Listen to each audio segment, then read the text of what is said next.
Okay, here's our second video. So I'm now working on my second form, which I've chosen as the cylinder. I'm going to use my little visual here as an example. So we can see we have our highlight on the right side. We have a shadow actually in the center, and then a little bit of some reflected light over here. Cast shadow, core shadow. So again, as you can probably see, the shadows are going to change based on what my form is.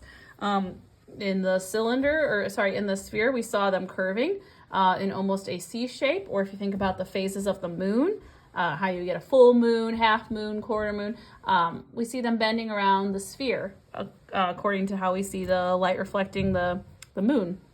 Okay, so in a cylinder, however, it's going to operate a little differently because it's a different form.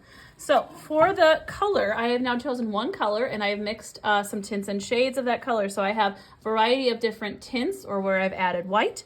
And then I'm also going to create some shades or add black so that I have a variety of values to utilize here. Okay?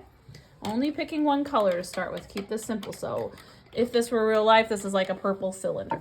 And I'm just going to use the tints and shades of purple. Okay, so we're going to go ahead and start with that top value there. And if I look, I'd say that's about close to this kind of medium purple I have here. So I'm going to go ahead and start blocking in my different values according to my example I have here. Okay.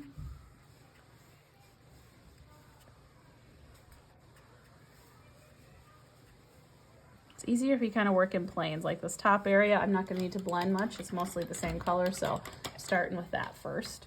Okay, now I'm going to try and find my highlight, then that transitional from the highlight to my core shadow, and then again where I have the reflected light.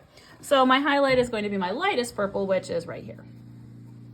Okay, kind of start right there on the edge, and we're just going to place down some of that very, very, very light purple that we've mixed. It's like 90% white and 10% purple. Kind of getting a little bit in there. Clean it up.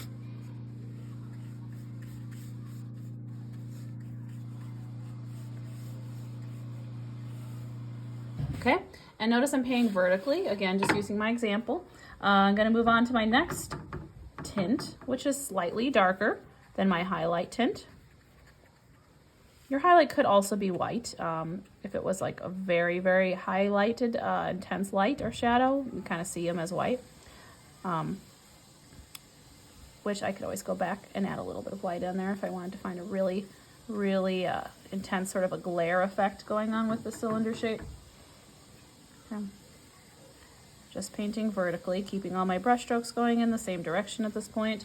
Now, if you want to blend them, I want to go ahead and blend my highlight into my sort of medium.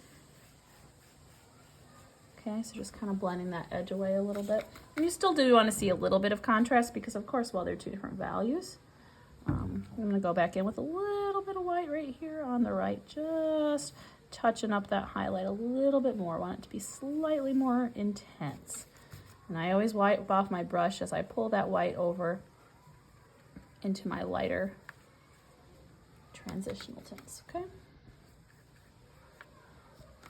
All right, now we're gonna go ahead onto our core shadow, which is going to be this purple I have right here. It's slightly darker than those purples. It's the same color I used on the top. Okay, so the core shadow is gonna be right in the middle of that shape, and vertical brush strokes there.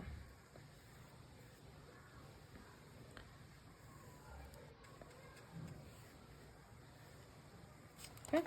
Again, while that's still wet, I'm going to take my brush and just kind of fade the edges with my brush being clean and feather the edges over a little bit.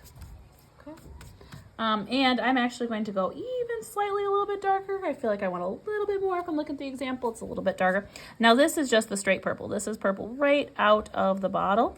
So you can always use the color that it is out of the bottle as one of your values, of course. So that's what I'm kind of doing here. Just give me a little bit more variety. Don't be afraid to put on the paint sort of thick. It's going to help you have more paint to blend. Okay. Again, starting to look sort of rounded. Okay, I'm gonna wipe off my brush here. blend that slightly right on the edge there, making sure my brush is very clean. Okay, and so now I'm over here to my reflected light, so I'm gonna go back up the value scale and add some more white into my purple. So it's going to get a little bit lighter again on this left side as it starts to come around and catch the light again. So in this example, we're imagining that the light is coming from the right. They've already kind of set that up for you by showing you this little example, but in a real situation, you would have to consider, okay, where is the light coming from? And then approach painting your form in response to where the light is coming from. Okay, so then I would go through and kind of maybe add a little bit of some edges to the shape, maybe a little bit of a shadow underneath. Okay, just kind of build it up a little bit more. For example, right here, there should be a little bit of an edge. Okay, all right, thank you guys for listening.